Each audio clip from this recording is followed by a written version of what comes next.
आज या ठिकाणी होत असलेल्या स्वाभिमानी शेतकरी संघटनेच्या पत्रकार परिषदेसाठी उपस्थित सर्व पत्रकार बंधूंचं या ठिकाणी सर्वप्रथमतः मी स्वागत करतो. खरं तर आज फलटण तालुक्यामध्ये होत असलेली ही पत्रकार परिषद ही शेतकऱ्यांच्या जिव्हाळ्याचा प्रश्न आहे. कारण श्रीराम सहकारी शेतकरी संघटना ही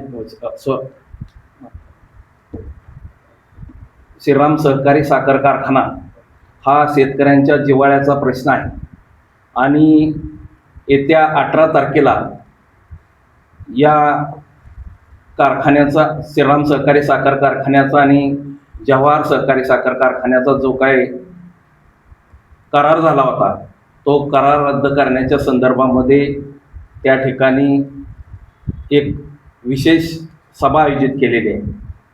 आणि असं असताना त्या ठिकाणी गेल्या वर्षी गेलेल्या उसाला 3200 अधिक 200 रुपये मिळावे यासाठी स्वाभिमानी शेतकरी संघटनेनं आंदोलन केलं होतं.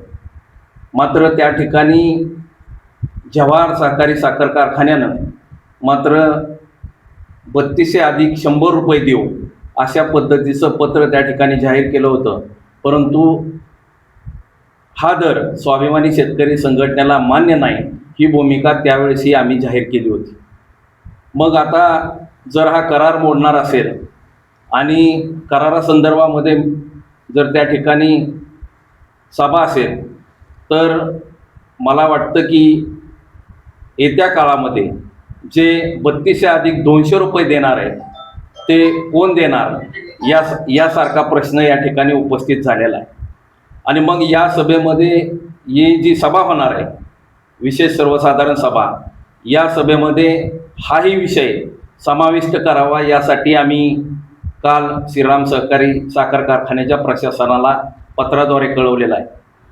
आणि मग फलटण तालुक्यातल्या शेतकऱ्यांना कुठेतरी न्याय देता यावा की आंदोलनाच्या माध्यमातून तालुक्यातले सर्व साखर कारखाने 3200 अधिक 200 देण्यास तयार आहेत.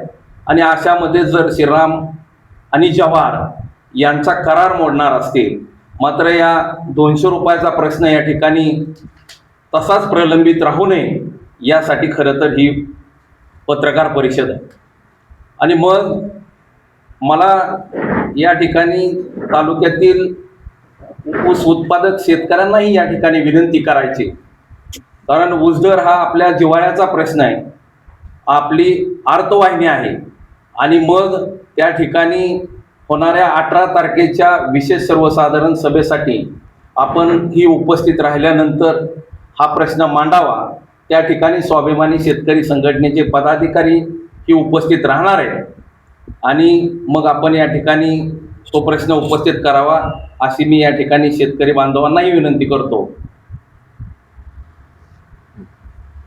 काल आदरणीय राजू शेट्टी साहेब आणि महादेवजी जानकर साहेब मुंबईमध्ये गिरगाव चौपाटी ते वर्षा बांगला शेतकऱ्यांची कैफियत घेऊन आंबा व काजू शेतकरी नेत्यांना आदरणीय राजू शेट्टी साहेब असतील, जानकर साहेब असतील, वर्षा बांगल्यावर पोचण्यापूर्वीच आणि शेतकऱ्यांना ताब्यात घेतलं, त्यांना फरफटत नेलं, शेतकरी नेत्याचा आणि शेतकऱ्यांचा अपमान केला, ही गोष्ट अतिशय निंदनीय आणि घृणास्पद आहे. याचे परिणाम असणाऱ्या राज्य सरकारला भविष्यात भोगावे लागतील. ज्या पद्धतीनं शेतकऱ्यांनी या सरकारला सत्तेत बसवलं, खुर्चीवरती बसवलं, कशासाठी बसवलं तर शेतकऱ्यांचे प्रश्न सोडवण्यासाठी बसवलं.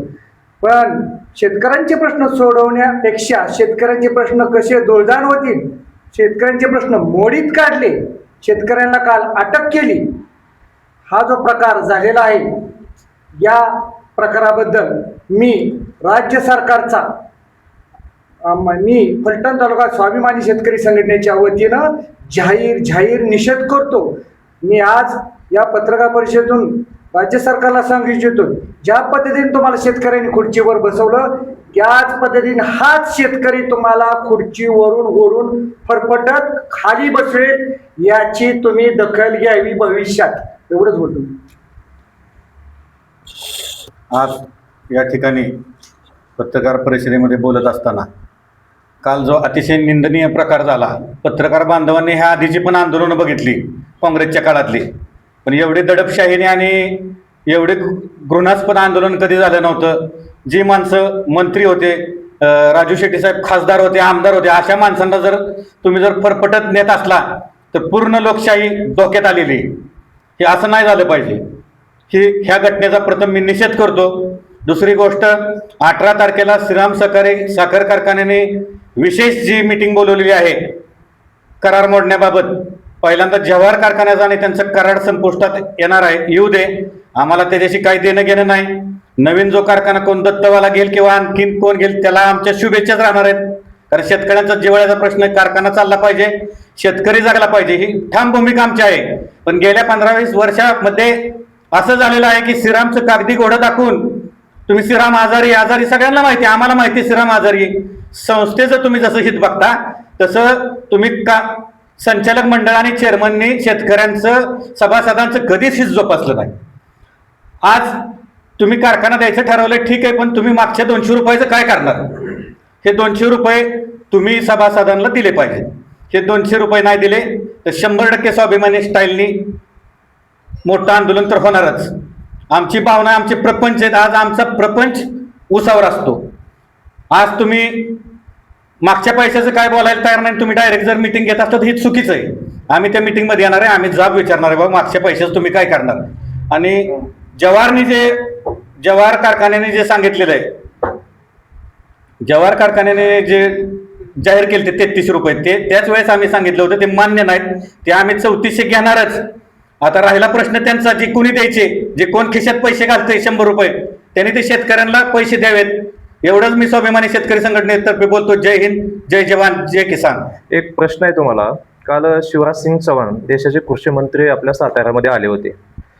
त्यावेळेस ग्रामविकास मंत्री किंवा आपले जे मुख्यमंत्री आहेत त्यांनी असा प्रश्न मांडला की पश्चिम महाराष्ट्रामध्ये विशेषतः शिवेंद्रराजे भोसले यांनी स्पष्ट तिथं उल्लेख केला की साखर उद्योग जो आहे त्यासाठी केंद्राकडनं विशेष सहाय्य मिळावं. आज गेले कित्येक वर्ष आपण ऊस दरासाठी संघर्ष करताय. 3400 रुपये ऊस दरावरती आपण समाधानी आहात का? 3400 ऊस दरावर आम्ही समाधान नाही. पण प्रत्येक तालुक्यातली जिल्ह्यातली परिस्थिती वेगळी असते. FRPचा प्रश्न असतो, रिकव्हरीचा प्रश्न असतो, त्या अनुषंगाने आम्ही समाधान नाहीच आहे. आणि कारखानदारांनी तर किती वेळा त्यांना केंद्र शासनाने यांनी मदत करायची, म्हणजे इतके पैसे खाऊन जर म्हणत असतील साखर उद्योगच परवडत नाही, ह्याच्यावर शंकाच आहे आमची ना. परवडत नाही तर मग चालवता कसं तुम्ही साखर उद्योग? तुमचा आक्षेप साखर कारखानदारी जे चालवतात त्यांच्यावरती आहे का त्या साखर कारखानदारीवरती ज्यांचं राजकारण चालतं त्यांच्यावरती आहे? ज्यांचं राजकारण चालतं त्यांच्यावर आमचा आक्षेप आहे.